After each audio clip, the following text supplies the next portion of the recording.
नमस्कार, मैं हूं अमीश देवगन। दुनिया के 20 अहम देशों के बीच G20 के मंच से और पाकिस्तान के सबसे करीबी यार चाइना की जमीन पर खड़े होकर देश के प्रधानमंत्री नरेंद्र मोदी ने पाकिस्तान की वो फजीहत की है जिससे वो पूरी दुनिया में बेपर्दा हो गया है और बात घुमा फिरा कर नहीं हुई है। पीएम ने साफ कहा है कि सिर्फ एक देश है जो आतंकियों को पनाह देता है।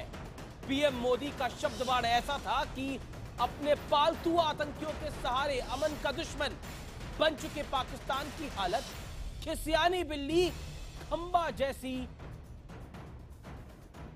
हो गई। लाइन ऑफ कंट्रोल पर पाकिस्तान ने फायरिंग शुरू कर दी। हालांकि भारतीय सेना ने जवाब भी मुंहतोड़ दिया, लेकिन असली मुद्दा यह है कि क्या पीएम मोदी की रणनीति में फंस गया है पाकिस्तान। आज इसी मुद्दे पर होगा are par.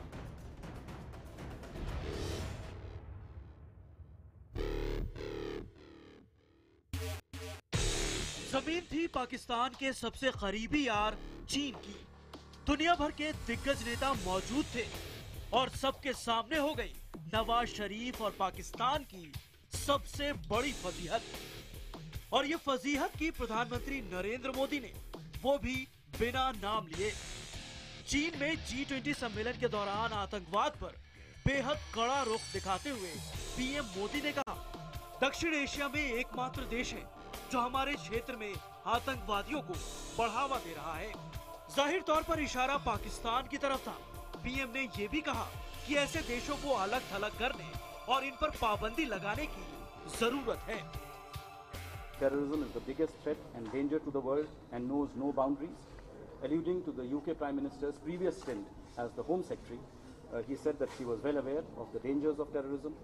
In this context, they discussed enhancing counter-terrorism cooperation between India and the United Kingdom. जो पाकिस्तान की तरफ से एक कूटनीतिक महाज पर एक अपनी एक कैंपेन चलाने की कोशिश की जा रही थी, मेरे ख्याल उसका एक लिहाज से बड़ा मुंह तोड़ जवाब दिया है प्रधानमंत्री ने। पहली बारी सैंक्शंस की बात की कि जौन से देश इस तरीके की दहशतगर्दी को फ़रोग देते हैं उनके खिलाफ सैंक्शंस होनी चाहिए और उनको अलग थलग करने की जरूरत है।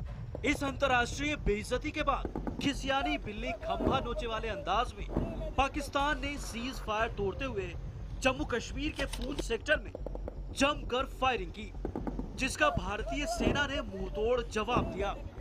कल रात मिडनाइट से जो है पाकिस्तान आर्मी ने अनप्रोवोक्ड सीज फायर वायलेशन किया है पुंछ सेक्टर में और इन्होंने मोटार के गोले भी दागे हैं और भारतीय सेना ने इसका मुंह तोड़ जवाब दिया है। पहले बलूचिस्तान का मुद्दा, फिर पाकिस्तान के अवैध कब्जे वाले कश्मीर को खाली करने का फरमान और अब G20 के मंच से पाकिस्तान की इंटरनेशनल फजीहत। क्या पीएम मोदी की ये बेहद आक्रामक नीति पाकिस्तान पर भारी पड़ने वाली है? इसी मुद्दे पर आज होगा आर पार। आर पार में आज यही है मुद्दा, किस तरह से पाकिस्तान की अंतर्राष्ट्रीय या इंटरनेशनल फजीयत हुई और जब हमारे प्रधानमंत्री ने पाकिस्तान को जमकर धोया। हम आपको बताते हैं आखिरकार पाक की इंटरनेशनल फजीयत का यानी पाकिस्तान की इंटरनेशनल फजीयत का विश्लेषण क्या है। सरल शब्दों में बता देते हैं। कई देशों के सामने पाकिस्तान की फजीयत करी गई G20 में। दक्षिण एशिया में सिर्फ एक देश ही आतंक का समर्थक है, ये बोला प्रधानमंत्री नरेंद्र मोदी ने। इसके बाद अगर हम देखें तो दक्षिण आतंक समर्थक देशों पर बंदिशें लगाने की जरूरत है, यह बोला प्रधानमंत्री नरेंद्र मोदी ने। पहली बार ऐसी बात की गई। 2014 में यूनाइटेड नेशंस के मंच से पाकिस्तान को फटकार लगा चुके हैं प्रधानमंत्री नरेंद्र मोदी। पीएम ने कहा था आतंक के साये में बातचीत संभव नहीं है, लेकिन इस बार मामला आगे बढ़ा और मामला सैंक्शन तक पहुंचा और साथ ही साथ बात हुई पाकिस्तान को अलग थलग करने की। बात हुई पाकिस्तान आतंकवाद का इकलौता पनाहगार है, इसकी बात हुई। अब हम सीधा रुख करते हैं अपने पैनलिस्ट का। मेरे साथ आज दिल्ली और लाहौर से मेहमान जुड़ेंगे। मेरे साथ नवीद चौधरी हैं जो कि पाकिस्तान पीपल्स पार्टी के वरिष्ठ नेता हैं। मेरे साथ RSN सिंह हैं जो कि पूर्व रॉ अधिकारी हैं और मेरे साथ ruling party Bharatiya Janata party के सीनियर लीडर और राष्ट्रीय सचिव श्रीकांत शर्मा इस डिबेट में लाइव है। मैं सबसे पहले रुख करता हूं नवेद चौधरी का। नवेद चौधरी, मेरा पहला सवाल आपसे यही होगा। अभी अभी की खबर है, कुछ देर पहले ये खबर आई है कि आपने हमारे उच्चायुक्त को, जो कि एक चैंबर ऑफ कॉमर्स की बैठक में जाने वाले थे, वहां पर जाने से मना कर दिया क्योंकि उनका कार्यक्रम ही स्थगित कर दिया क्योंकि आपकी इंटरनेशनल फजीहत जो हुई G20 के अंदर। इतने छोटेपन पे पाकिस्तान उतरेगा, क्या कहना चाहते हैं इसके ऊपर? पहली बात तो यह है कि जो आपने बात की कि मोदी साहब ने जब वहाँ G20 के अंदर जो स्टेटमेंट दी है, मैं नहीं समझता कि ऐसी कोई गुफ्तगू इस लिहाज से कोई सैंक्शन लगाने की बात है यहाँ गया, क्योंकि आपको चाइनीज़ का जो प्रेसिडेंट का इनाग्रेशन अगर याद हो कि जो उन्होंने स्टेटमेंट दी थी और जिसमें उन्होंने कहा था कि इस पर वर्ल्ड की इकॉनमी जिस नहज पे जा रही है और जिस तरीके से तमाम पावर्स ग्रुप जो हैं वो उस पर वर्क कर रहे हैं, और उसके हिसाब से देखा जाए तो हमें सबको ये देखना है कि पूरे तमाम उन ममालिक को जिन ममालिक के अंदर पॉवर्टी बिलो द लाइन है उनको उनके लिए ज़्यादा सोचना है। जनाब आप पॉवर्टी में बताइए, हमारे प्रधानमंत्री ने तो साफ कहा कि इस साउथ एशिया में एक इकलौता ऐसा देश है जो आतंकवाद का पनाहगार है, और वो आप हैं। आप जानते हैं, आप जानते हैं आप हैं वो। देखें, आपके प्रधानमंत्री ने जो कुछ कहा और जो कुछ वो कह रहे हैं वो अपनी जगह पे उनके एक अपनी स्टांस है। वो इस लिहाज से कि उनके अंदर जो कुछ हो रहा है उसको उन्होंने डाइवर्ट करने के लिए कोई अटेंशन डाइवर्ट करनी थी वो कर रहे हैं, लेकिन इसका मतलब ये नहीं है कि उसको पूरी दुनिया कबूल कर रही है। क्या पूरी दुनिया इस बात को कबूल कर रही है? ओसामा बिन लादेन आपके यहाँ मारा गया, हाफिज सईद आपके यहाँ घूमता है, फिर भी आप ये तमाम बातें बोलते हैं। देखिए ये बातें दाऊद को आपने अपने घर में दामाद बना के रख रखा है। ये आप कह रहे हैं ना, आप कह रहे हैं आपको हाफिज सईद नहीं है आपके यहाँ पर, ओसामा बिन लादेन आपके यहाँ से नहीं पकड़ा गया। मैं फैक्ट्स और फिगर्स रख रहा हूँ आपके सामने सर। दाऊद आपके पास नहीं है क्या? जवाब दीजिए इस बात का। दाऊद इब्राहिम वाली जो बात है वो तो यूनाइटेड नेशन ने भी अभी चंद रोज पहले क्लियर कर दी। वो तो आपको उस पे तो आपको वो जवाब ना मिल सका जो आप चाह रहे थे। जनाब ये यूनाइटेड नेशन ने अभी चंद दिन पहले क्लियर की बात की। यूनाइटेड नेशंस तो हिंदुस्तान नहीं है। यूनाइटेड नेशन में तो नरेंद्र मोदी नहीं बैठे हुए। यूनाइटेड नेशंस ने माना जो एड्रेस भारत ने दिए थे उसमें से कई एड्रेस पाकिस्तान के हैं, 6 एड्रेस सही निकले, फिर भी आप बात मानने को तैयार नहीं है। उसी पे यूनाइटेड नेशन ने कहा कि ये जो आपने आइडेंटिफिकेशन दिए वो नहीं निकली, तो इसका मतलब है आपका पॉइंट वहां वैलिड ना रहा। अगर वॉइंट वैलिड होता सर, आप तो सफाई से झूठ बोल रहे हैं। इतना कोरा झूठ मत बोलिए। निकाल के देख लें, इतना कोरा झूठ मत बोलिए। आप यूनाइटेड नेशन की रिपोर्ट निकाल के देख लीजिए कि मैं झूठा हूं, कौन झूठा है। मैं आपको रिपोर्ट निकाल के बता रहा हूं। हमारे प्रधानमंत्री ने तो खुले तौर पे बोल दिया आपको। आपकी रखे आप ऐसा लग रहा है आप खिसिया गए हैं। वो कहावत है ना, खिसियानी बिल्ली खंबा नोचे, आप खिसिया रहे हैं। नहीं, ये बात तो मोदी साहब के लिए भी मैं कह सकता हूँ कि इज कंफ्यूज। उन्हें ये नहीं पता कि मैंने इंटरनल मेरे प्रॉब्लम क्या है और मैं एक्सटर्नली क्या बातें कर रहा हूं। लादेन अफगानिस्तान में मारा गया था। ओसामा बिन लादेन कहां मारा गया? बताइए, आप भी बताइए। पता कहाँ मारा गया? नहीं, आप बताइए। खबर है आप ना, मुझे इस बात का जवाब दीजिए। बॉडी मिल गई यस और नो के अंदर सर आप हां या ना में जवाब दीजिए। नावेद साहब, ओसामा बिन लादेन कहाँ मारा गया था? पाकिस्तान में, अफगानिस्तान में? जवाब दीजिए इस बात का। लादेन कहाँ से मारा गया? लादेन कहाँ मारा गया था? अभी अफगानिस्तान में जो इनकी जो आपकी इन्वॉल्वमेंट नजर आ रही है आपके आतंकी देश में मारा गया था।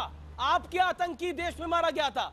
कुछ दिनों पहले एडमिरल जावेद आए थे। हो गया ना कुछ देर पहले, कुछ दिनों पहले हमारे डिबेट में एडमिरल जावेद आए थे, कह रहे हमारे 20 करोड़ लोग ही हाफिज सईद है। नहीं, मैं समझता हूँ ऐसी बात तो ना मैं कभी करता हूँ ना ऐसी बात है।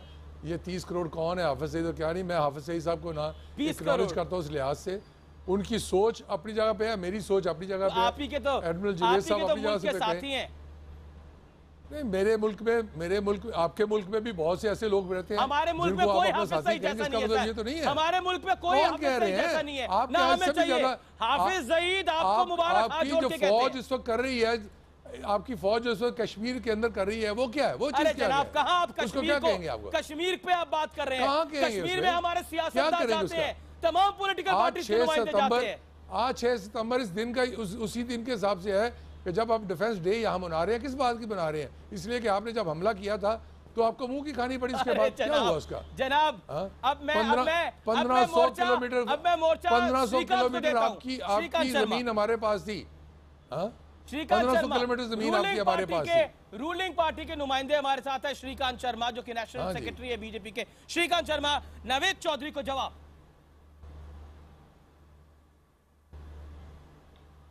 देखिए, नवीद चौधरी साहब जो है लोगों की नुमाइंदगी करते हैं, और मैं उम्मीद करूंगा चौधरी साहब से कि चौधरी साहब, आतंकवाद किसी का सगा नहीं है, ये इंसानियत का दुश्मन है और ये बेगुनाह लोगों को मार रहा है।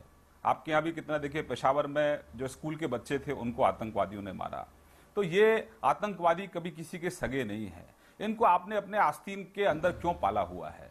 इतने बड़े बड़े आतंकवादी संगठनों के मुखिया आपके यहाँ हैं।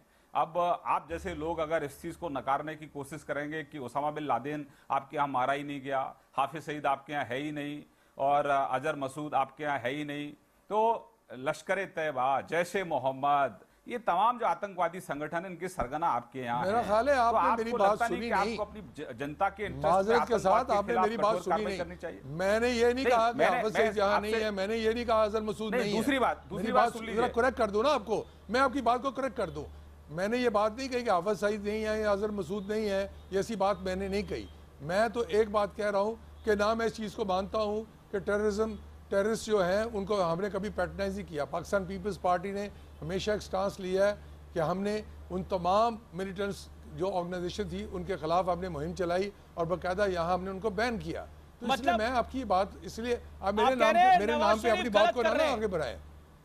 जी, आप कह रहे हैं नवाज शरीफ गलत कर रहे हैं, पाकिस्तान पीपल्स पार्टी ऐसा नहीं चाहती, नवाज शरीफ गलत कर रहे हैं। हम तो कह रहे हैं कि नवाज शरीफ ने उनका साथ दिया है। हम तो कई दफा कहा है, हमने ऑन रिकॉर्ड कहा है कि he is not going with the clean hands. हमने तो बहुत दफा कहा है नवाज शरीफ का, ये बात तो नहीं है कि नवाज शरीफ का तो हमने ऑन रिकॉर्ड कहा है कि उनके रिश्ते हैं, इसी वजह से उनकी सोच है, इसलिए वो ऐसी हरकत नहीं करते जहां पे यहाँ पंजाब में ऑपरेशन भी हो सके। नवाज शरीफ के किससे रिश्ते हैं? आतंकियों से, हाफिज सईद से। बात यह है कि जितने मिलिटेंट्स इस टाइप के ग्रुप हैं उनके साथ, दाऊद इब्राहिम का तो मुझे नहीं पता, लेकिन हाफिज सईद हो या इनके जैसे दोस्त हो, उनके साथ उनकी तस्वीरें छपी हैं यहाँ, लश्कर तैयबा के साथ छपी हैं, उनकी यहाँ उनकी वजीरों की यहाँ छपी हैं, उनके साथ जो लोग हैं जैसे अपना सिपा साहबा के लोग थे, इनके साथ छपी हैं। ये तो और रिकॉर्ड आई चुकी है, टीवी शो में बातें हुई हैं, खुल के बातें हुई हैं, तो वो बातें तो अपनी जगह पे आया मैं, लेकिन उनका रोल क्या है? साथ साथ चलती है जी, आतंक और आपकी सरकार साथ साथ चलती है, मतलब पाकिस्तान मुझे नहीं पता वो सरकार क्या कर रही है क्या नहीं कर रही, लेकिन उनका पर्सनल जो है इंटरेक्शन उनके साथ है, ये इसमें कोई दूसरी राय नहीं है। जी, मैं आरएसएन को, उन्होंने ऑन रिकॉर्ड कहा इलेक्शन के ऊपर। मैं आरएसएन को इस डिबेट में लेके आना चाहता हूं। आरएसएन सिंह, क्या कहना चाहते हैं आप? जो प्रधानमंत्री नरेंद्र मोदी ने पाकिस्तान को 2 टूक मैसेज दिया है। देखिए, ये अगर आप पूरा घटना चक्र का देखें तो इस जो मोदी साहब के इस बयान के पहले ये बिल्कुल ये बात पब्लिक की गई थी यूएस सोर्सेस के द्वारा कि पठानकोट की जो घटना, जो हमला हुआ था, उसमें जैश ए मोहम्मद का हाथ था और उन्होंने तमाम जो उसके डिजिटल फुटप्रिंट्स उन्होंने हमारे एनआईए को सौंपे हैं। उसके पहले यूएस कांग्रेस में ही एक बहुत लंबी बहस हुई थी।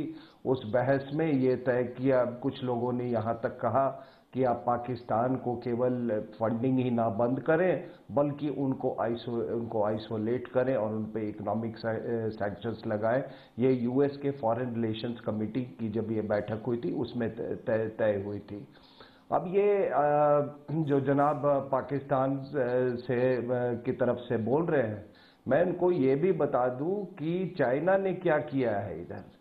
चाइना ने जब यह हैंगजाऊ में G20 मीट होने वाला था, उसके 1 महीने पहले उन्होंने उस इलाके के तमाम जो सिटीज थे, इंक्लूडिंग गैंगजाऊ जो कि 1000 किलोमीटर दूर है, वहां पर उन्होंने ये एक अपना फरमान जारी किया था कि जितने लो एंड होटल्स हैं वो पाकिस्तानी गेस्ट नहीं इंटरटेन करेंगे।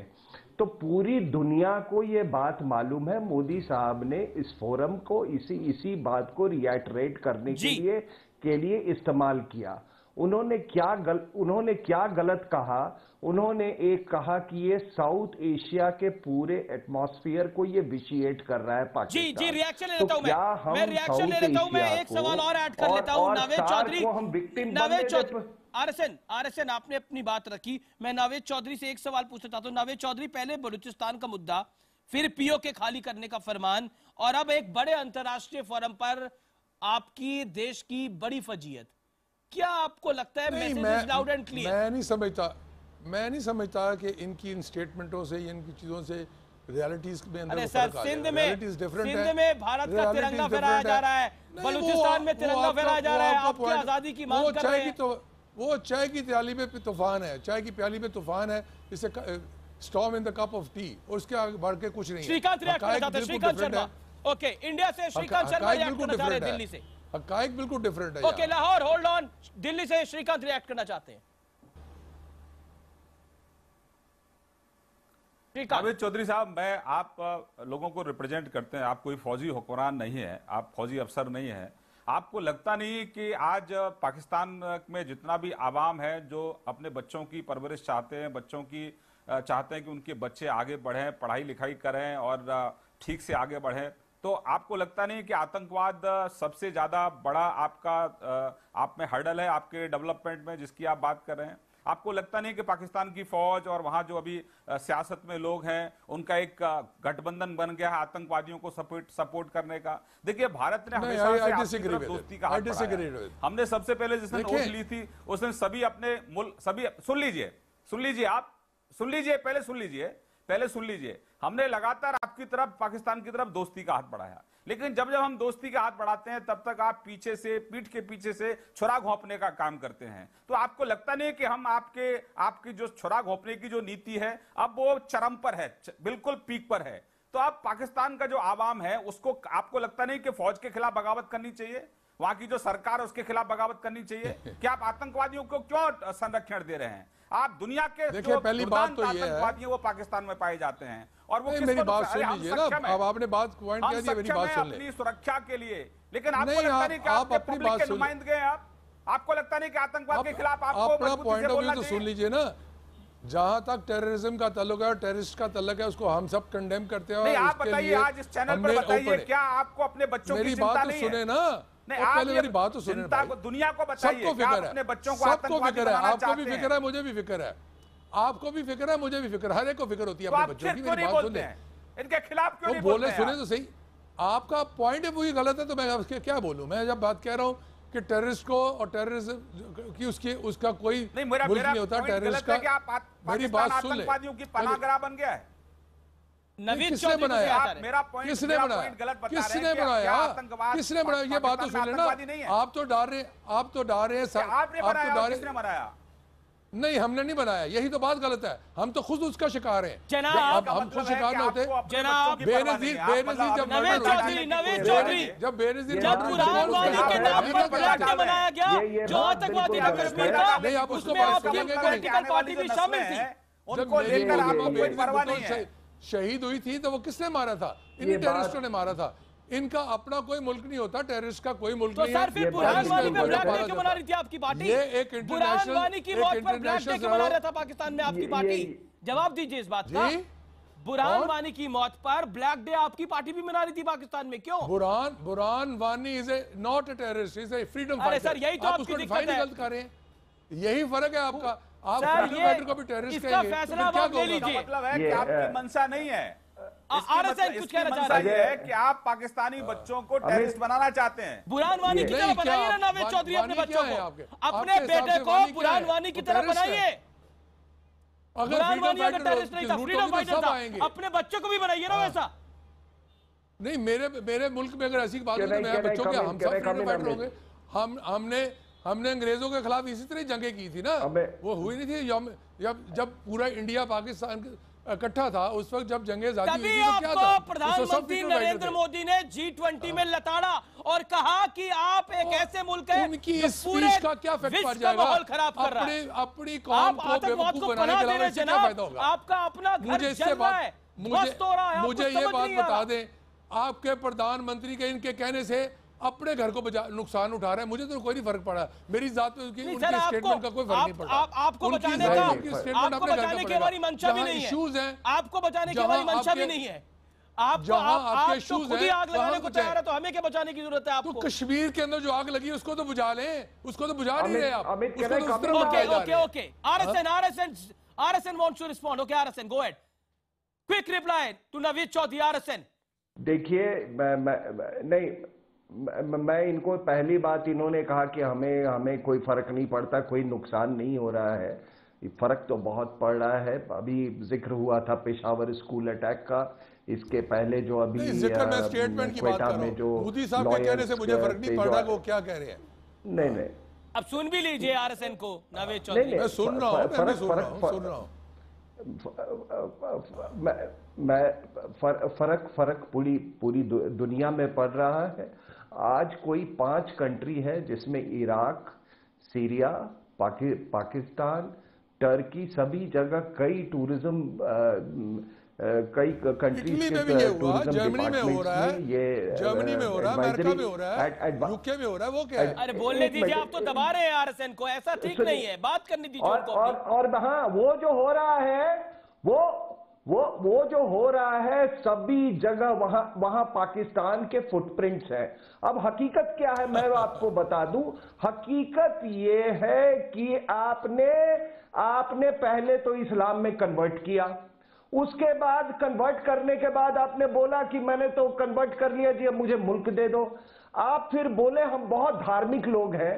क्या आप मुझे बता सकते हैं कि क्या अगर पाकिस्तान एक धार्मिक एक बहुत धर्म का वहां पे प्योरिटी, पाकिस्तान का मतलब होता है pure, the land of pure, जो एक लैंड ऑफ प्योर जहां पे इतना धर्म हो, वहां पर इतने सुइसाइड बॉम्बर्स क्यों पैदा करने की जरूरत पड़ रही है? RSN के सवाल का जवाब दुनिया को बताएंगे? RSN के सवाल का जवाब ये कौन सा मैं बता देता हूँ, अब सुन लीजिए। द होल प्रॉब्लम इज आपके हाफिज सईद क्यों है? आपके लादेन क्यों है? आपके दाऊद क्यों है? अच्छा मेरी बात सुनेंगे क्या नहीं? जी नावेद चौधरी, RSN मेरी सोच का एक फर्क है। हमारे यहाँ लोकतंत्र है, पाकिस्तान नहीं है, हम सुनते हैं लोगों की बात। है जी, तो मेरी बात सुन लीजिए ना। मैं ये कह रहा हूँ आपकी और मेरी सोच का एक फर्क है। मैं ये कह रहा हूँ कि ये टेररिस्ट जो है वो इंटरनेशनली तौर पे यहाँ टेररिज्म पूरी दुनिया में फैला हुआ है और हर जगह पे एक दहशतगर्दी की लहर चलाई गई है। आप उसको मेरे नाम पे थोप रहे हैं कि मैं चला रहा हूँ। जब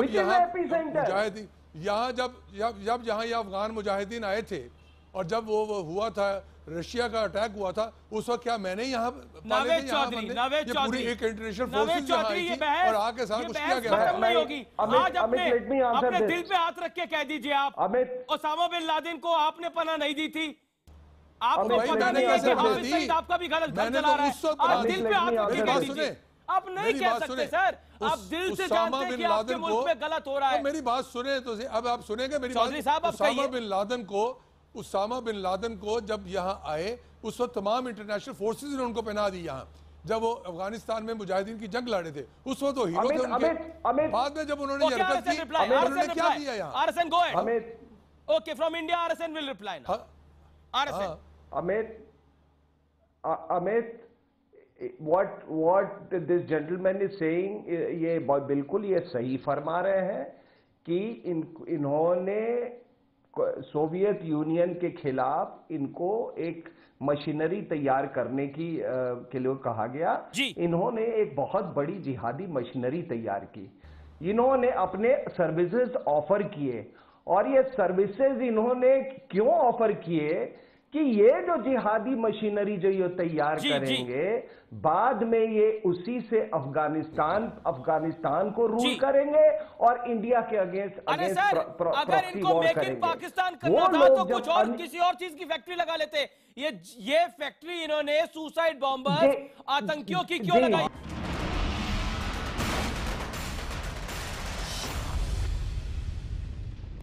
वेलकम बैक। ब्रेक से पहले आर पार में दिल्ली और लाहौर आमने सामने थे और ब्रेक के बाद हम बात करेंगे अपनी घरेलू राजनीति की। और मेरे साथ इस दौर में पवन वर्मा जुड़ रहे हैं, जनता दल यूनाइटेड के सीनियर लीडर, मेरे साथ कांग्रेस के राज्यसभा सांसद प्रमोद तिवारी हैं और श्रीकांत शर्मा है राष्ट्रीय सचिव भारतीय जनता पार्टी के। पवन वर्मा, मैं आपके पास आता हूं, आप फॉर्मर डिप्लोमेट भी रह चुके हैं।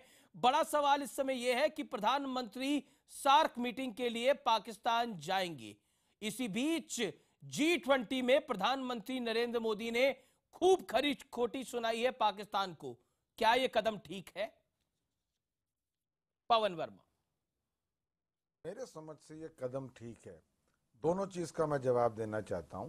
पहली बात तो G20 समिट में जिस सेशन में उन्होंने ये बात उठाई, वो सेशन मौजू था इसके लिए, और इस बात का उठाना भी जरूरी था। बल्कि मैं तो ये कहूंगा कि इस मुद्दे को तो हमें बहुत पहले से अपने विदेश नीति के केंद्र में रखना जरूरी था, जिसमें कि पाकिस्तान एक अंतर्राष्ट्रीय स्तर पर आतंकवाद के मामले पर आइसोलेट हो।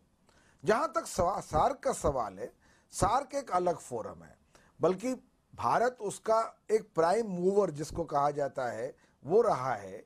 तो सार्क में न जाने से मैं नहीं समझता कि हम पाकिस्तान के खिलाफ जो घेराबंदी करना चाहते हैं विदेश नीति के स्तर पर वो सार्थक होगी।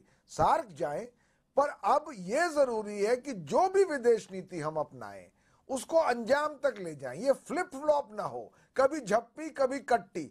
अगर प्रधानमंत्री ने ऐसा रुख अपनाया है तो पिछले 2 साल में जो हमने देखे हैं फ्लिप फ्लॉप, वो छोड़कर पाकिस्तान के खिलाफ आतंकवाद के विषय पर इस मामले को अंजाम तक एक सोची साजी रणनीति के तहत ले जाना जरूरी है। मैं क्विकली कांग्रेस का रिएक्शन देता हूं, फिर मैं श्रीकांत आपके पास आता हूं। क्या आपको लगता है कि फ्लिप फ्लॉप की रणनीति से पाकिस्तान की तरफ बचना चाहिए इस सरकार को, जो बात पवन वर्मा ने बोली? प्रमोद तिवारी। मैं बहुत स्पष्ट कर दूं आपको, वैसे तो मोदी सरकार की विदेश नीति भटकाव की शिकार है। उसे मालूम नहीं कहां से शुरू करना है, कहां जाना है। कभी आम की टोकरी भेज देते हैं, कभी शाल भेज देते हैं, कभी बिन बुलाए मेहमान की तरह उड़ते हैं। काबुल से पहुंचना दिल्ली, लाहौर पहुंच जाते हैं, प्रधानमंत्री की माता जी के चरणों में सर रख देते। आगे यही कहने जा रहा था मैं। कभी वहां पहुंच जाते हैं, कभी उसके बाद पहुंचते हैं तो वहां पहुंचकर उनका रौद्र रूप भी सामने आ जाता है, जो अभी भी चीन में देखने को मिला। और आज हाई कमिश्नर से सुन रहा हूं, अभी ऑथेंटिक तो नहीं आया यहाँ से, सुन रहा हूं कि उसमें जा सकते हैं। ये जो भटकाव है, ऐसा लगता है जैसे मोदी सरकार की विदेश नीति एक भटकती हुई आत्मा है, जिसे मालूम नहीं कहाँ ठिकाना मिलेगा। जवाब। एक सिंसियरिटी, एक सीधा रास्ता, एक भारत के हितों को सुरक्षित करने वाला रास्ता मोदी सरकार नहीं चल रही है। ये मेरा निश्चित आरोप। श्रीकांत शर्मा, पवन वर्मा और प्रमोद तिवारी ने जो बोला है उस पर आपका रिएक्शन? भटकाव की रणनीति पाकिस्तान के साथ नहीं चल सकती, जो भी नीति रखिए वो बिल्कुल सटीक रखिए।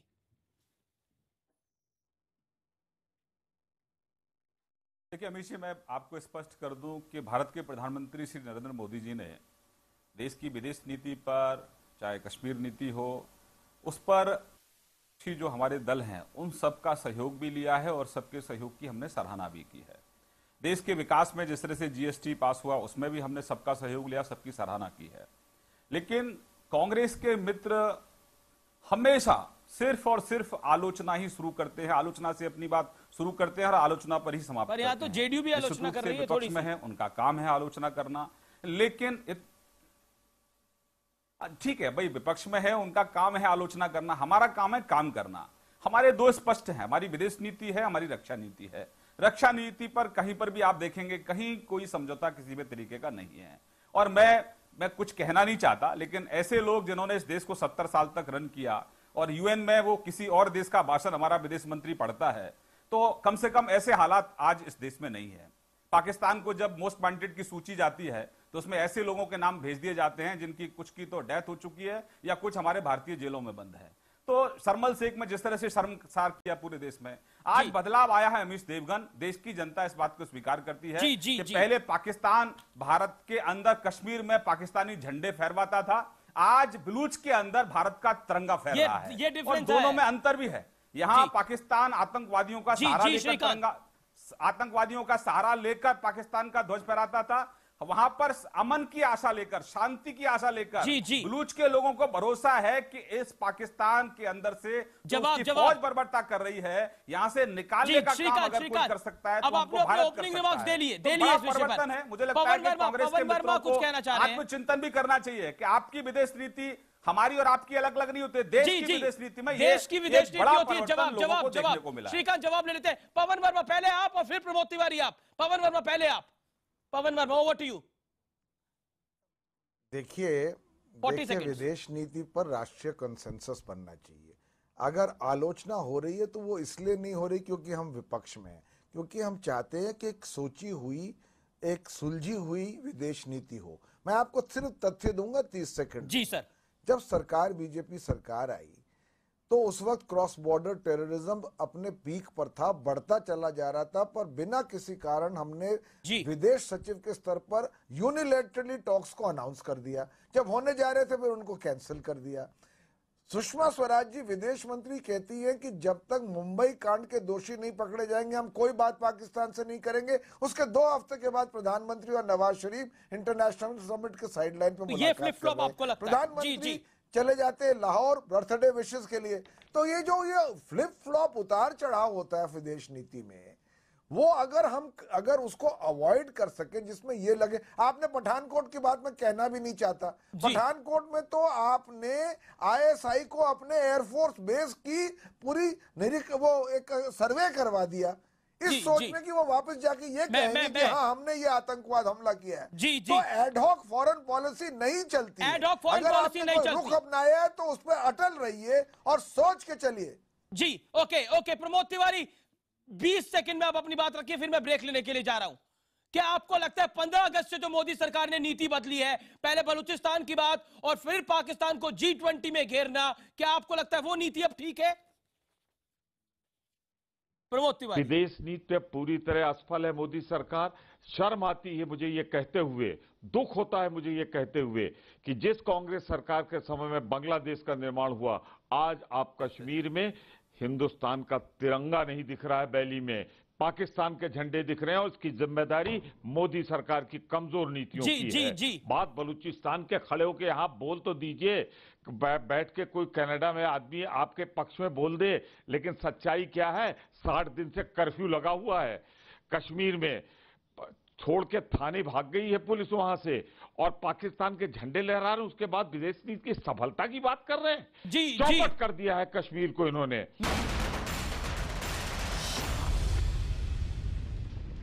Welcome back. आप देख रहे हैं आर पार में बड़ी बहस और मेरे साथ श्रीकांत शर्मा, प्रमोद तिवारी और पवन वर्मा है। श्रीकांत शर्मा 30 सेकंड में जो बात पवन वर्मा और प्रमोद तिवारी ने कही उसका जवाब ब्रेक से पहले। देखिए, कश्मीर की जो समस्या है वो कांग्रेस का दिया हुआ पाप है। हम तो उस पाप को धोने का काम कर रहे हैं, क्योंकि कांग्रेस ने सत्ता की हवस के लिए देश के 2 टुकड़े कराए, और जब से पाकिस्तान अलग हुआ तब से कश्मीर की समस्या है। सरदार पटेल ने सभी रियासतों को जोड़ने का काम किया, लेकिन पंडित नेहरू की गलत नीतियों के कारण कश्मीर की समस्या आज तक है। जिन्होंने 70 साल से कश्मीर की समस्या को जिंदा रखा, आज वो हमसे सवाल पूछ रहे हैं। 22,000 से ज्यादा हमारे सैनिक शहीद हो गए वहां, और इनकी गलत कांग्रेस RNC इनके गलत नीतियों के कारण आज कश्मीर में समस्या है। जो समाधान कर रहा है उस पर सवाल खड़े कर रहे हैं। और आज फ्रस्ट्रेशन 3 जगह है। जिस तरह से बलूच में तिरंगा फहराया जा रहा है, 3 जगह फ्रस्ट्रेशन है।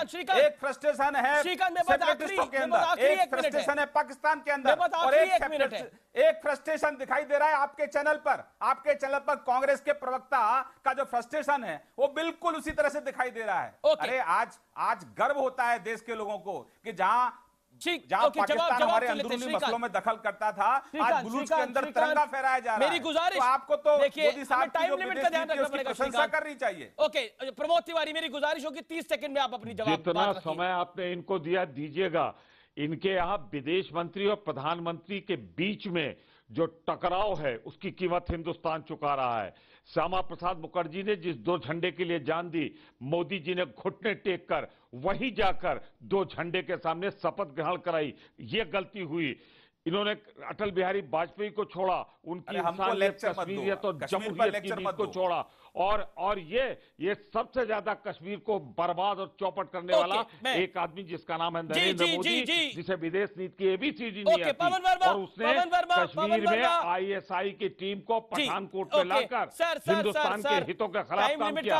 क्या हुआ गृहमंत्री को खाने पे बुलाया पाकिस्तान के गृहमंत्री ने, और खाने पे बिरयानी जैसे लंगर दे दिया। आपने हिंदुस्तान की चौपट कर दी। बीजेपी को कश्मीर नीति चलाने आती है, ना विदेश नीति चलाने आती है। रणनीति मोदी सरकार की खराब हो गई है। 20 सेकंड दे रहे हैं तो बोलने तो दीजिए। 30 सेकंड सर, 30 सेकंड बोलने तो दीजिए। पवन सिर्फ मेरे को आप 25 सेकंड दीजिए। जी सर जी। 30 सेकंड दीजिए।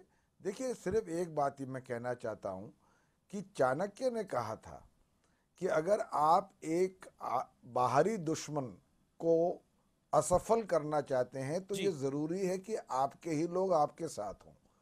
इसलिए जो हालात आज जम्मू कश्मीर में हैं जी, वो मैं समझता हूं उन पर बहुत ध्यान देने की जरूरत है। और इसमें मैं एक बात सिर्फ कहूंगा, बीजेपी पीडीपी सरकार वहां पर पूरी तरह से नाकाम हुई है जी। जिन मुद्दों पर उन्होंने सार्वजनिक रूप से रजामंदी करी थी एजेंडा फॉर अलायंस पे, उनको कार्यान्वित बिल्कुल भी नहीं किया है।